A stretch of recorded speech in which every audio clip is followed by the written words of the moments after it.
আমাদের রাজ্যে 3 দিন লকডাউনের পর আরো 4 দিন সেটাকে বাড়িয়ে দেওয়া হয়েছে।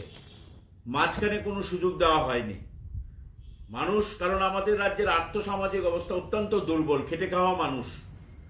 হঠাৎ করে লকডাউনটা বাড়িয়ে দেওয়া হয়েছে মাঝখানে কোনো সুযোগ না দিয়ে, তাতে একটা অব্যবস্থার সৃষ্টি হচ্ছে।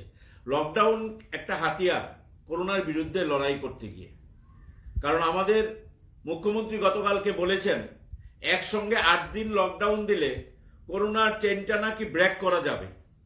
প্রধানমন্ত্রীও বলেছিলেন শুরুতে, মার্চ মাসে প্রথম যখন লকডাউন দেওয়া হয়, যে মহাভারতের যুদ্ধ 18 দিন সময় নিয়েছে, আপনারা আমাকে 21 দিন সময় দিন, আমি ভারতবর্ষ থেকে করোনাকে তাড়িয়ে দেব।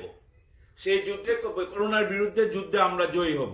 আজকের দিনে ভারতবর্ষের অবস্থান কি আছে সারা বিশ্বে করোনার লড়াইয়ে, সেটা আপনারা ভালো করেই জানেন।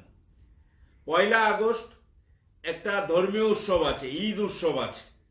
ভারতবর্ষ একটা সেকুলার কান্ট্রি, সব জাতি ধর্ম বর্ণ ভাষাভাষীর মানুষ এখানে থাকেন। যেখানে অযোধ্যায় রাম মন্দিরের ভিত্তি স্থাপন করা হচ্ছে, প্রধানমন্ত্রী নিজে করছেন। একটা ধর্মীয় আবেগ ভাবাবেগকে আমরা আঘাত করতে চাই না। পাশাপাশি তাদেরও ঈদ উৎসব, সেই দিন ত্রিপুরায় লকডাউনের কি প্রয়োজন? একটা দিন আপনি দরকার হলে 4 তারিখের জায়গায় সেটা 5 তারিখে নিয়ে যান। ওই দিনটা যেহেতু এখানে একটা বিরাট অংশের মানুষ, সংখ্যালঘু মানুষ আছে, তারা তাদের উৎসবটা করবে। আমরা দেখেছি আসামেও এই 1 আগস্ট ঈদের দিন লকডাউন থাকবে না, পশ্চিমবাংলায়ও থাকবে না। সেটা সেই দিন যাতে কোনো ধরনের জমায়েত না হতে পারে, সেই দিনটা জমায়েতটা বন্ধ করা দরকার। কিন্তু লকডাউন খুলে দিতে হবে, অন্তত আগের দিন ওরা যাতে বাজার করতে পারে, বাড়িতে বসে যাতে ঈদ উৎসবটা পালন করতে পারে। তাই ঈদের আগের দিন যাতে একটা সময় নির্ধারণ করে সরকার, সেখানে যাতে ওরা কেনাকাটা করতে পারে, বাজারটাকে খুলে দেওয়া। আর ঈদের দিনটা যাতে ওরা বাড়িতে পালন করতে পারে, লকডাউনটা একটা দিন তুলে সেটা দরকার হলে 1 দিন বাড়িয়ে নেওয়া, 4 তারিখ খোলার জায়গায় 5 তারিখ করে দেওয়া হোক। কারণ এখানে সবাইকে, এটা আমাদের মুখ্যমন্ত্রী বলেন রাজধর্ম পালন করছে। রাজধর্মের অর্থটাও বুঝতে পারেন কিনা আমি জানি না। রাজধর্ম এইভাবে পালন করা হয় না।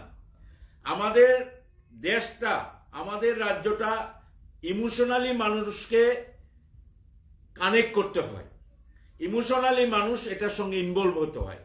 মানুষের ধর্মীয় আবেগ, তা সেটাকেও সম্মান জানাতে হয়। আমি মাননীয় মুখ্যমন্ত্রীর কাছে আবেদন করব যে আজকেই ঘোষণা দেওয়া হোক যে অন্তত 1 আগস্ট ঈদের দিনটা লকডাউন থাকবে না, এবং তার আগের দিন কেনাকাটা করতে পারে। সেখানে সেই স্থানীয় বাজারগুলো কিছু সময়ের জন্য যাতে খুলে দেওয়া হয়, এটা অবশ্যই দরকার। আমরা মনে করি প্রত্যেকেরই যার যার নিজের ধর্মের ওপর তার ফেথ এবং বিলিভ আছে, তাদের বিলিভ, তাদের ফেথ আমরা আঘাত করতে পারি না। ধর্মনিরপেক্ষতা আমাদের ক্যাপিটাল, সেটার উপর ভিত্তি করে হাজার হাজার বছর ভারতবর্ষ চলে এসছে। ভারতবর্ষের এটাই কৃষ্টি, এটাই সংস্কৃতি, এটাই ভারতবর্ষের ধর্ম। তাই এটার প্রতি সম্মান জানিয়ে ঈদের দিনটাতে যাতে লকডাউন করা না হয়, এবং ঈদের আগের দিনটাতে যাতে কেনাকাটা করতে পারে, বাজারটা খুলে দেওয়া হয়, সেটা যাতে মুখ্যমন্ত্রী উদ্যোগ নিয়ে সেটা আজকেই ঘোষণা করেন।